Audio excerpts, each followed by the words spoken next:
حافظ صاحب، اللہ تعالیٰ کی یہ دین ہے. اللہ تعالیٰ یہ فرماتا ہے یہب لمن یشاء، جسے چاہتا ہے عطا کرتا ہے.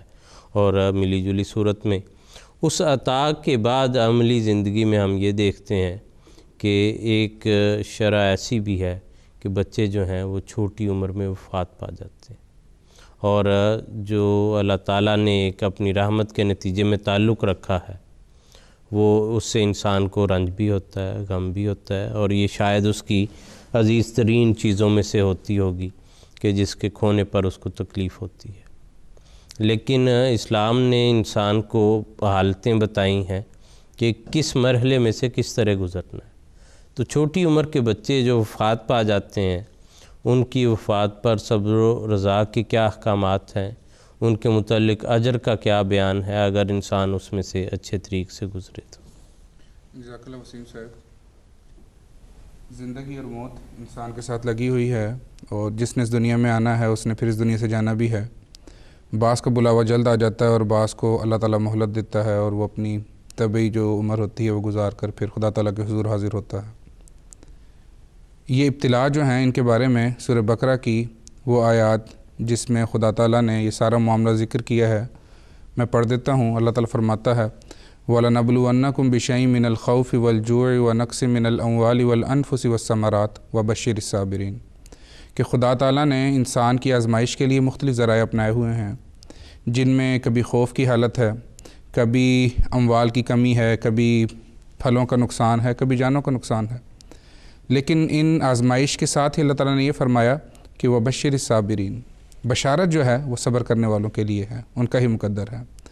اور صبر کرنے والوں کو یہ تعلیم دی کہ جب بھی تمہیں کوئی مصیبت پہنچے تو تمہارا دعویٰ اور تمہاری پکار یہی ہونی چاہیے اِنَّا لِلَّهِ وَإِنَّا إِلَيْهِ راجعون، کہ ہم اللہ تعالیٰ ہی کے ہیں اور ہماری ہر چیز اللہ تعالیٰ کی ہے اور اسی کی طرف ہم نے لوٹ کر جانا ہے. تو یہی معاملہ اولاد کے ساتھ بھی ہے. ایک حدیث میں حضور صلی اللہ علیہ وآلہ وسلم نے بیان فرمایا کہ اشد الناس بلاء الانبیاء، کہ دنیا میں جو سب سے زیادہ کسی کو اگر تکالیف آتی ہیں، آزمائشیں آتی ہیں، تو وہ انبیاء کی ذات ہوا کرتی ہیں.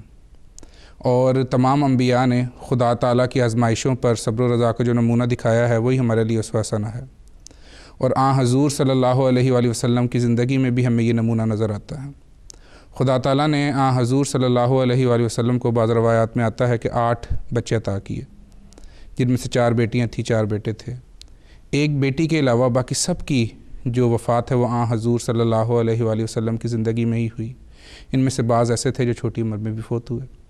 جو نمونہ حضور صلی اللہ علیہ وآلہ وسلم نے دکھایا ہے اور صحابہ کی زبانی جو ہم تک پہنچا ہے وہی ہمارے لیے مشعل راہ ہے.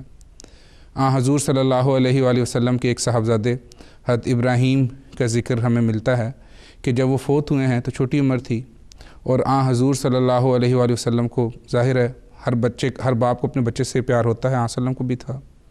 تو جب اس کو تدفین کے لیے لحد میں اتارا ہے تو حضور صلی اللہ علیہ وآلہ وسلم کی آنکھوں سے آنسو رواں ہوئے ہیں. کسی صحابی نے کہا کہ حضور آپ بھی روتے ہیں؟ حضور صلی اللہ علیہ وسلم نے فرمایا بشریت کا تقاضا ہے، اور انسان کے اپنے جذبات پہ قابو رہنا مشکل ہو جایا کرتا ہے. اس میں کوئی خدا تعالیٰ سے ناراضگی نہیں ہے، فطرت کا تقاضا ہے، اس لیے آنسو بہہ پڑے. اور حضور صلی اللہ علیہ وآلہ وسلم نے جو بات کی ہے وہ بڑی دل نشیں ہے.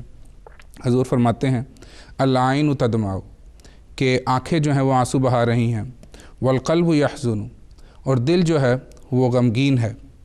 ولا نقول الا بما یرضی به ربنا، لیکن ہم اپنی زبان پر وہی کلمات لے کے آ رہے ہیں جس سے ہمارا رب ہم سے راضی ہوتا ہے.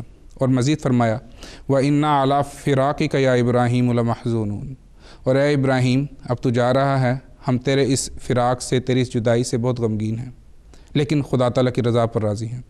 اور یہ وہ الفاظ ہیں جس کو بعد میں مسیح دوران حضرت مسیح موعود صلی اللہ علیہ وسلم نے بھی اپنی کتب میں اپنے بعض صحابہ کی وفات پر درج کی ہیں، اور ہمارے لیے ایک اسوہ رکھا ہے کہ حالت تو یہی ہوگی انسان کی کہ جب اس کا کوئی پیارا اس سے جدا ہو، لیکن خدا تعالیٰ کی رضا پر راضی ہونا ہی جو ہے وہ ہمیں درج دیا گیا ہے. وہ جیسے آپ کا ذکر ہے کہ وہ فضل تیرا یا رب یا کوئی ابتلا ہو، راضی ہیں ہم اسی میں جس میں تیری رضا ہو. بالکل درست فرمایا. ایک واقعہ حضور صلی اللہ علیہ وسلم کی زندگی کا ہمیں ملتا ہے، حدیث میں بھی کثرت کے ساتھ مذکور ہے کہ حضور صلی اللہ علیہ وآلہ وسلم ایک خاتون کے قریب سے گزرے تو وہ اپنے بیٹے کی قبر پر بیٹھی واویلا کر رہی تھی، رو رہی تھی. تو حضور صلی اللہ علیہ وآلہ وسلم نے اس خاتون کو مخاطب ہو کے فرمایا کہ اتق اللہ وصبری، کہ اے عورت اللہ کا تقوی اختیار کر، اللہ سے ڈر، اور صبر کا دامن جو ہے وہ ہاتھ سے نہ چھوڑ۔ تو بیچاری جو تھی وہ اپنے جذبات سے مغلوب ہو گئی کہیں، اور اس کو اندازہ نہ ہوا، اور اس نے کچھ ایسی باتیں وسلم کو کہہ دیں جو زیب نہیں دیتی تھیں۔ حضور صلی اللہ علیہ وآلہ وسلم کے وہاں سے جانے کے بعد جب اس کو بتایا گیا کہ اے خاتون، یہ تو حضور صلی اللہ علیہ وسلم کی ذات تھی جس کو تم نے یہ کہا، اور یہاں تک کہہ دیا کہ آپ کی کون سی اولاد فوت ہوئی ہے، تو کیا آپ کو اندازہ ہو کہ اولاد کی جدائی کا غم کیا ہے۔ اس پر وہ عورت بہت پشیماں ہوئی اور حضور صلی اللہ علیہ وسلم کی خدمت میں حاضر ہوئی اور معافی کی خواستگار ہوئی۔ اس پر حضور صلی اللہ علیہ وسلم نے ایک بات کہی ہے، اور نے فرمایا ہے کہ الصبر عند صدمۃ الاولی، کہ جو صبر ہے وہ صدمے کے ابتدا میں ہی جو ہے وہ مغفرت کا اور ثواب کا باعث ہوا کرتا ہے۔ اس کے بعد تو وقت نے آہستہ آہستہ صبر دے ہی دینا ہوتا ہے۔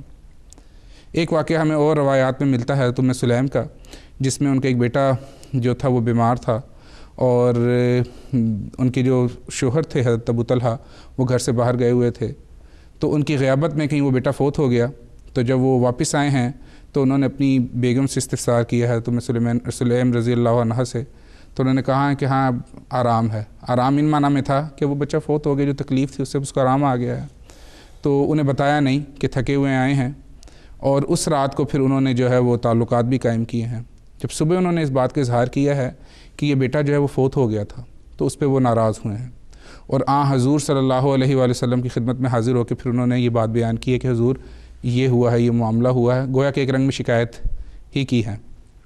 تو حضور صلی اللہ علیہ وسلم نے ساری بات سننے کے بعد انہیں پھر دعا دی ہے کہ جو تم نے تعلقات قائم کیے ہیں اس رات، اللہ تعالیٰ اس کے نتیجے میں تمہیں نعم البدل عطا کرے، جو صبر تمہاری بیوی یعنی ام سلیم نے دکھایا ہے، اللہ اس کا اجر عظیم اسے دے۔ تو چنانچہ پھر اس کے بعد جو ہے وہ آپ حاملہ ہوئی ہیں، اور خدا تعالیٰ نے پھر آپ کو ایک بیٹا عطا کیا ہے، اور پھر وہ بیٹا حضور صلی اللہ علیہ وسلم کی خدمت میں لایا گیا۔ حضور صلی اللہ علیہ وسلم نے اس کو گڑتی دی کھجور کی، اور اس کا نام رکھا اور اس کے لیے دعا کی۔ تو یوں خدا تعالیٰ نے ایک آزمائش تو دکھائی، لیکن اس آزمائش کے نتیجے میں نعم البدل عطا کیا ہے، اور وہ بیٹے کی صورت میں ہوا ہے۔ یہ معاملات جو ہیں پہلے کی جو صحابہ ہیں یا حضور صلی اللہ علیہ وسلم کے دور میں بھی ہمیں نظر آتے ہیں،